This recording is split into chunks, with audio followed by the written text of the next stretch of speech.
Excuse me sir. Sir मैं आज class में फैक्टोरियल पढ़ा रहा था, तो मैंने बच्चों को बोला 0 फैक्टोरियल की वैल्यू 1 होती है। तो किसी बच्चे ने सर मुझे पूछ लिया कि 0 फैक्टोरियल की वैल्यू 1 क्यों होती है। सर मैंने अभी तो उसको बोल दिया कि कल नेक्स्ट क्लास में बताने वाला हूँ। सर मुझे प्लीज़ बता दो 0 फैक्टोरियल 1 कैसे होता है। ओके तो बच्चों आपको भी जहाँ पढ़ाया जा रहा हो वहाँ पे अगर बोला गया कि 0 फैक्टोरियल 1 होता है, इसको रट लेना है। तो आपको रटना नहीं है, आपको समझना है ये 0 फैक्टोरियल 1 कैसे हुआ। इसको मैं दो तरीके से आपको समझाना चाहूँगा।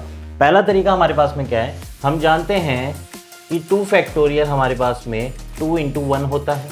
हम जानते हैं 4 फैक्टोरियल हमारे पास में 4 इंटू 3 इंटू 2 इंटू 1 होता है, जिसको मैं 4 इंटू 3 फैक्टोरियल लिख सकता हूँ, क्योंकि ये होता है 3 इंटू 2 इंटू 1 3 फैक्टोरियल हमारे पास में, राइट। तो यहाँ मैं 4 फैक्टोरियल को ये लिख सकता हूँ। तो यहाँ से मैं बोल सकता हूँ कि कोई भी n फैक्टोरियल क्या होगा, जो यहाँ लिखा है वो यहाँ लिख दिया, n multiply n minus 1 factorial हम लिख सकते हैं। तो यहाँ पे अगर मैं n की वैल्यू 1 लेता हूँ तो हमारे पास में ये आ जाएगा 1 factorial equal to 1 into 1 minus 1 which is 0 factorial.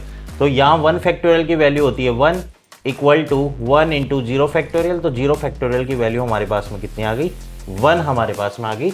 इसलिए यहाँ पे 0 फैक्टोरियल का आंसर हमारे पास में 1 आता है। अब सेकंड तरीका हमारे पास में क्या है, हम जानते हैं कि 2 फैक्टोरियल को हम लिखते हैं 2 इंटू 1, जो कि हमें 2 आंसर देता है। तो इस फैक्टोरियल का मीनिंग क्या है, बेसिकली इसका मीनिंग होता है कि हम दो आइटम को कितने तरीके से अरेंज कर सकते हैं। दो डिफरेंट आइटम अगर हमारे पास में हो तो दो डिफरेंट आइटम को हम 2 टाइप से अरेंज कर सकते हैं। अब किस तरीके से, अगर मैं फॉर एग्जांपल आपको बताऊं कि आपके पास में अगर 2 बॉल्स हो, एक रेड बॉल हो और एक ब्लू बॉल हो, राइट, रेड एंड ब्लू, तो आपको क्या करना है, एक बार आंखें बंद करके एक बार खोला, आपने आंखों को खोला और खोलते ही देखा आर इधर है बी इधर है। फिर आपको वापस आंखें बंद करनी है, मैंने यहाँ लिख दिया बी आर।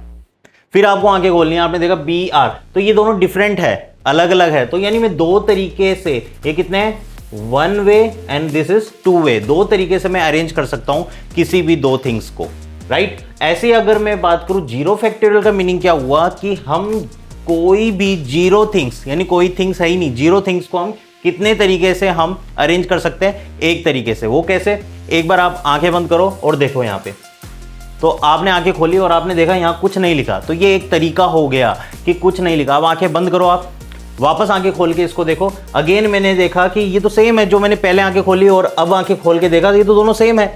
यानी कुछ नहीं हो, 0 थिंग्स हो, इधर कुछ नहीं है, तो उसको अरेंज करने का तरीका एक ही है, क्योंकि और तरीका आ ही नहीं रहा, राइट। आपने वापस आंखें बंद करो, वापस देखा कुछ नहीं लिखा है, कुछ है ही नहीं, यहाँ पे सेम चीज हो रही है, यानी वो तरीका हमारे पास में एक होता है।